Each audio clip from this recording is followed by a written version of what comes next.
GDP and welfare में relation है, क्योंकि हम लोग अगर किसी भी कंट्री के वेलफेयर के बारे में अगर हम लोगों को जानना है तो हम लोग किसको देखते हैं, जीडीपी को देखते हैं। इसका मतलब क्या है कि अगर जो भी कंट्री का जीडीपी अगर ज़्यादा होगा, इसका मतलब क्या है, वो कंट्री का वेलफेयर भी अच्छा होगा। ये क्या है, ये जनरलाइजेशन है। ये हम लोग मान के चलते हैं कि higher GDP means higher level of welfare होता है, ये जनरलाइजेशन होता है। लेकिन एवरी टाइम, हर सिचुएशन में higher GDP doesn't means higher level of welfare सा होता नहीं है। तो ऐसा कौन कौन सा सिचुएशन होता है, ऐसा कौन कौन सा कंडीशन होता है, जो कंडीशंस अगर इकोनॉमी में रहता है तो वो सब कंडीशन के कारण क्या हो जाता है कि GDP as an index of welfare क्या हो जाता है, वो ऑलवेज ट्रू नहीं होता है। अक्सर हम लोग यही मानते हैं, जीडीपी को हम लोग एक वेलफेयर का इंडेक्स मान के चलते हैं कि वेलफेयर के बारे में जानना है तो हम लोग जीडीपी देखते हैं। तो अभी देखते हैं हम लोग कि ये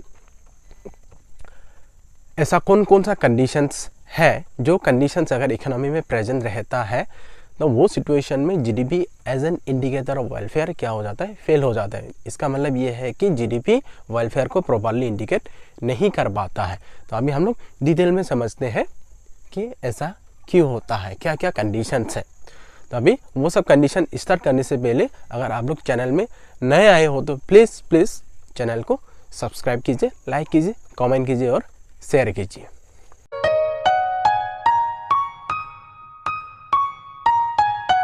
यहाँ में देखिए क्या है generalisation.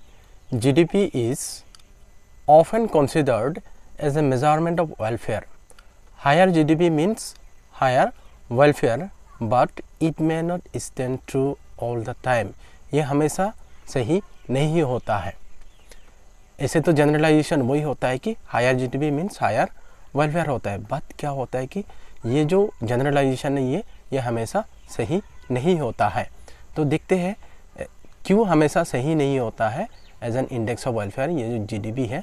Following are certain situations, अगर ये सब सिचुएशंस अगर रहता है तब जाके क्या होगा, GDP as an index of welfare हमेशा सही नहीं होगा। सबसे पहला कंडीशन क्या है, डिस्ट्रीब्यूशन ऑफ इनकम। देखिए डिस्ट्रीब्यूशन ऑफ इनकम, अभी due to rise in GDP the gap between rich and poor में ऑल्सो इंक्रीज। जैसे ही जीडीपी इंक्रीज हो जाता है, जो गैप रिच और पुअर के बीच में वो भी इंक्रीज हो सकता है। S GDP does not consider inequalities in the distribution of income. GDP अगर डिस्ट्रीब्यूशन ऑफ इनकम में इनइक्वलिटीज है तो इस चीज़ को कंसिडर नहीं करता है जीडीपी। तो इसलिए welfare does not rise with rise in GDP. इसलिए जीडीपी इंक्रीज होने के बावजूद भी वेलफेयर इंक्रीज नहीं हो सकता। तो ये सिचुएशन में क्या दिया हुआ है कि जैसे इनकम इंक्रीज हो जाता है, जैसे जीडीपी इंक्रीज हो जाता है, तो क्या क्या होना चाहिए था, वेलफेयर इंक्रीज होना चाहिए था। लेकिन जीडीपी अगर कुछ लोगों के हाथों में अगर पैसा रहता है तो वो सिचुएशन में क्या हो जाएगा, जीडीपी इंक्रीज होने के बावजूद भी कंट्री का वेलफेयर इंक्रीज नहीं होगा। फिर उसके बाद सेकेंड कंडीशन देखिए कि नॉन मॉनेटरी एक्सचेंजेस। अगर नॉन मॉनेटरी एक्सचेंजेस भी इकोनॉमी में प्रेजेंट रहता है तो वो सिचुएशन में भी क्या होगा, GDP as an index of welfare सही नहीं होगा। देखते हैं क्या है ये। Sum of the transaction may not be measured in monetary term, they will not be included in the GDP of the economy, but this activities influence the welfare of the economy in A positive way. जैसे example work done by housewife. तो ये जो housewife के द्वारा जो भी service provide किया जाता है हाउस होल्ड में, तो ये सब एक्टिविटीज़ क्या हो जाता है, मॉनेटरी टर्म में इसको कंसीडर नहीं किया जाता है। अगर मॉनेटरी टर्म में ये ट्रांजैक्शन नहीं होता है, वो सिचुएशन में क्या होता है, जीडीपी ये चीज़ को कंसीडर नहीं करता है। वेयरएज जो ये नॉन मॉनेटरी एक्सचेंज, जैसे एग्जांपल दिया गया है कि वर्क डन बाय हाउसवाइफ, तो ये हाउसवाइफ का वर्क के कारण क्या हो जाता है, हम लोगों का वेलफेयर में पॉजिटिव वे में इफेक्ट करता है, हम लोग का वेलफेयर को पॉजिटिव वे में इफेक्ट करता है। तो ये सिचुएशन में भी क्या होगा, जीडीपी क्या हो जाएगा, अंडर एस्टिमेट हो जाएगा। ठीक है, तो जीडीपी कम दिखाएगा लेकिन एक्चुअली में क्या हो जाएगा, जीडीपी ज़्यादा होता है। अगर हम लोग ये जो नॉन मॉनेटरी एक्सचेंजेस का वैल्यू को अगर हम लोग जीडीपी में ऐड करते हैं तो ये सिचुएशन में जीडीपी क्या हो जाता है, अंडर एस्टिमेट हो जाता है। तो अभी जीडीपी देख के यही बोला जाएगा कि काउंट 3 में वेलफेयर ठीक नहीं है, लेकिन क्या होगा कि ये नॉन मॉनेटरी एक्सचेंजेस के कारण क्या हो जाता है, हम लोग का वेलफेयर अच्छा होता है। तो ये सिचुएशन में भी क्या हो जाता है, जीडीपी फेल हो जाता है वेलफेयर को इंडिकेट करने में। फिर थर्ड कंडीशन देखते हैं, externalities. Externalities refer to the benefits और harms caused by the external factors which are not recorded in GDP। ये सब कोई भी एक्टिविटी का थर्ड पार्टी इफेक्ट जो होता है, जो थर्ड पार्टी इफेक्ट में भी पॉजिटिव वे में भी हो सकता है, नेगेटिव वे में भी हो सकता है। जैसे example, a factory set off near a residential area causes pollution which harm the welfare but at the same time increases the GDP। यहाँ में जब जैसे कोई भी फैक्ट्री अगर रेजिडेंशियल एरिया में सेटअप किया जाता है तो इसके कारण क्या हो जाता है, पोल्यूशन होगा। तो पोल्यूशन होगा तो वेलफेयर कम होगा, लेकिन एट द सेम टाइम क्या हो जाता है, जीडीपी का वैल्यू ज़्यादा होगा। तो अभी जीडीपी अगर देख के हम लोग बोलेंगे कि वेलफेयर तो अच्छा है वायरस, लेकिन रियलिटी में क्या होता है, पोल्यूशन के कारण वेलफेयर ठीक नहीं होता है। तो ये सिचुएशन में भी क्या हो जाता है, जीडीपी वेलफेयर को इंडिकेट करने में फेल हो जाता है। फिर उसके बाद देखिए, on the other hand a public park set up near a residential area does not affect the GDP but at the same time increases the welfare of the people। लेकिन at the same time क्या हो जाता है, ये लोगों का welfare क्या हो जाता है, इंक्रीज हो जाता है, लेकिन इसको जीडीपी में वैल्यूएशन नहीं किया जाएगा। तो ये सिचुएशन में जीडीपी क्या हो जाता है, अंडर एस्टिमेट हो जाता है, लेकिन एक्चुअली में क्या हो जाता है, जो हम लोग का वेलफेयर अच्छा होता है। तो ये सिचुएशन में जीडीपी क्या इंडिकेशन देगा वेलफेयर के बारे में कि वेलफेयर अच्छा नहीं है, लेकिन एक्चुअली में क्या हो जाता है, वेलफेयर अच्छा होता है। फिर उसके बाद फोर्थ कंडीशन देखते हैं, rate of population growth. GDP does not take into account the population growth. अभी हम जीडीपी पॉपुलेशन ग्रोथ कितना है, ज़्यादा है कि कम है, ये चीज़ को जीडीपी कंसीडर नहीं करता है। If population rises at an increasing in comparison to increase in GDP then it will lead to less availability of goods and services for an individual। क्या है कि जैसे जीडीपी तो इंक्रीज होते जा रहा है, जीडीपी इंक्रीज होते जा रहा है, तो अभी जीडीपी इंक्रीज हो रहा है तो हम लोग यही बोलेंगे कि यस जीडीपी क्या हो रहा है, जीडीपी इंक्रीज होने के कारण वेलफेयर इंक्रीज हुआ। लेकिन एट द सेम टाइम अगर जो रेट ऑफ पॉपुलेशन ग्रोथ अगर ज़्यादा हो जाता है, पॉपुलेशन का ग्रोथ अगर ज़्यादा हो जाता है, ये रेट ऑफ जीडीपी इंक्रीज से, तो वो सिचुएशन में क्या हो जाएगा, जो availability of goods and services to the people वो क्या हो जाएगा, कम हो जाएगा। तो ये सिचुएशन में क्या हो जाएगा, हम लोगों का वेलफेयर नहीं बढ़ेगा, लेकिन फिर जीडीपी तो इंक्रीज होते जाएगा नो डाउट, लेकिन availability of goods and services कम होगा अगर rate of population growth GDP का ग्रोथ रेट से ज़्यादा होता है। तो ये सिचुएशन में भी जीडीपी वेलफेयर को प्रॉपर्ली इंडिकेट नहीं कर पाएगा। फिर उसके बाद कंपोजिशन ऑफ जीडीपी। तो ये कंपोजिशन ऑफ जीडीपी में क्या हो जाता है, ये हम लोगों को देखना है कि जो जीडीपी का वैल्यू जितना आया हम लोगों के पास, अभी ये कैसा गुड्स प्रोडक्शन करने के कारण हम लोग का जीडीपी इंक्रीज हुआ। जैसे एग्जांपल देता हूँ, अगर हम लोग का जीडीपी इंक्रीज हो जाता है डिफेंस गुड्स प्रोडक्शन करने के कारण, लेकिन कंजम्पशन गुड्स प्रोडक्शन के कारण हम लोग का जीडीपी इंक्रीज नहीं हुआ, तो वो सिचुएशन में भी क्या हो जाएगा, हम लोगों का जीडीपी इंक्रीज होने के बावजूद भी हम लोगों का वेलफेयर इंक्रीज नहीं होगा।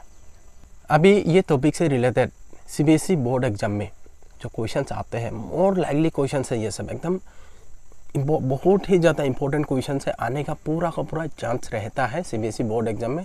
तो वो सब क्वेश्चंस को मैं अभी आप लोगों को देने जा रहा हूँ, आप लोग ध्यान से देखिए, ट्राई कीजिए समझने के लिए। सबसे पहला क्वेश्चन है, what are non monetary exchanges, give an example, explain their impact on use of gross domestic product as an index of welfare of the people. अभी ऐसा क्वेश्चन का आंसर कैसा करके देना चाहिए। सबसे पहले तो नॉन मॉनेटरी एक्सचेंजेस का मीनिंग लिखना होगा, देखते हैं कैसा करके लिखना है। Non monetary exchanges refers to the goods and services produced but not exchange through money. ये सब गुड्स नॉन मॉनेटरी एक्सचेंजेस जो होता है, प्रोडक्शन तो किया जाता है लेकिन ये सब मनी में ट्रांजैक्शन नहीं हो पाता है, तो इसलिए ये सब गुड्स को क्या होता है, जीडीपी में इंक्लूड नहीं किया जाता है। जैसे example like domestic services rendered by the members of a family to each other, the value of this services is many a time difficult to estimate and so it escapes national income estimation. These exchanges however have positive effect on welfare of the people। तो अगर ये non monetary exchanges अगर economy में present रहता है तो ये situation में जीडीपी वेलफेयर को प्रॉपर्ली इंडिकेट नहीं कर पाएगा। यही होता है जब हम लोग GDP as an index of welfare use करते हैं, जब नॉन मॉनेटरी एक्सचेंजेस प्रेजेंट रहता है, तब ये सिचुएशन में क्या हो जाएगा, जीडीपी अंडर एस्टिमेट हो जाएगा और जीडीपी वेलफेयर को प्रॉपर्ली इंडिकेट नहीं कर पाएगा। फिर नेक्स्ट इंपॉर्टेंट क्वेश्चन देखते हैं, व्हाट इज रियल जीडीपी। इससे 3 limitations of GDP as an index of economic welfare. अभी रियल जीडीपी क्या होता है, when GDP is measured on the basis of constant prices it is called real GDP. उसका limitations क्या क्या है जब हम लोग इसको यूज़ करते हैं as an index of welfare. It does not reflect distribution of income among the people, it does not take into account non monetary exchanges, it does not take into account externalities. ये सब limitations है जब हम लोग GDP as an index of welfare use करते हैं। फिर उसके बाद नेक्स्ट इंपॉर्टेंट क्वेश्चन देखते हैं, GDP as an index of welfare में अंडर स्टेट और over state welfare, explain the statement using example of a positive and negative externality. तो इसका आंसर कैसा होगा, GDP does not account for externalities. Obviously ये externalities को include नहीं करता है, ये तो अकाउंटिंग में लाता ही नहीं है ये जीडीपी एक्सटर्नलिटीज का। अभी पॉजिटिव एक्सटर्नलिटीज का एग्जांपल देखते हैं, saving commuting time due to construction of flyover increases welfare, GDP as an index under state welfare.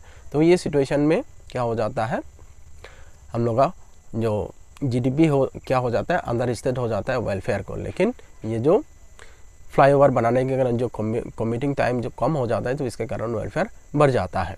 फिर उसके बाद negative externalities, example pollution from factories decreases welfare, GDP over states welfare. जैसे ही ये factory से pollution निकलता है, तो ये सिचुएशन में क्या हो जाता है, ये फैक्ट्री बनेगा तो उससे जीडीपी तो इंक्रीज हो जाएगा, तो जीडीपी इंक्रीज हो जाएगा तो ये वेलफेयर को क्या इंडिकेशन देगा कि वेलफेयर अच्छा है। लेकिन रियलिटी में क्या हो जाता है, वेलफेयर अच्छा नहीं होता है, तो ये सिचुएशन में वेलफेयर को ओवर स्टेट कर देता है जीडीपी। ठीक है, फिर उसके बाद नेक्स्ट क्वेश्चन देखते हैं, is gross domestic product A true index of economic welfare of the people, give 2 reasons in support of your answer. तो ये क्वेश्चन का आंसर कैसा देना है, in general when the real GDP rises, flow of goods and services tend to rise, other things remaining constant. This means greater availability of goods per person, implying higher level of welfare. But there are strong exceptions to this generalization. Following observations may be noted in this context. सबसे पहला होगा distribution of GDP. If with every increase in the level of GDP, distribution of GDP is getting more unequal, welfare level of society may not rise. In this situation, the bulk of population may have even lesser goods than before, even when the overall level of GDP has increased. ठीक है, फिर उसके बाद composition of GDP. Composition of GDP may not be welfare oriented even when the level of GDP tends to rise. There is no direct increase in the welfare of the masses if GDP has risen, owing largely to the increase in the production of defense goods. फिर उसके बाद next question देखते हैं, distinguish between real GDP and nominal GDP, which of this is a better index of welfare of the people and why. सबसे पहले real GDP क्या है देखते हैं, when GDP is measured at constant price और base years price, it is known as real GDP. ठीक है, it will only increase when there is an increase in the flow of goods and services in the economy. फिर nominal GDP क्या है, when GDP is measured at a prevailing or the current year's price, it is known as nominal GDP. It may increase even if there is no increase in flow of goods and services in the economy. अगर price increase होने के कारण अगर goods and services increase हुआ ही नहीं है, हमारे price increase हो गया, तो वो सिचुएशन में भी क्या हो जाता है, नॉमिनल जीडीपी का वैल्यू ज़्यादा हो जाता है। फिर उसके बाद real GDP is better index of welfare of the people because it indicates the change in quantity of goods and services available to the people. क्योंकि ये रियल जीडीपी ही बेटर इंडेक्स ऑफ वेलफेयर होता है, क्योंकि ये तब increase होता है जब गुड्स एंड सर्विसेज इंक्रीज होता है, लेकिन नॉमिनल जीडीपी वेलफेयर को प्रॉपरली इंडिकेट नहीं कर पाता है, क्योंकि रियल जीडीपी इंक्रीज हो सकता है, प्राइस इंक्रीज होने के कारण भी इंक्रीज हो सकता है, या तो ये ऑब्वियसली जो रियल जीडीपी जैसा इंक्रीज होता है वैसा भी हो सकता है। तो इसलिए रियल जीडीपी ही वेलफेयर को प्रॉपरली इंडिकेट करता है। ठीक है।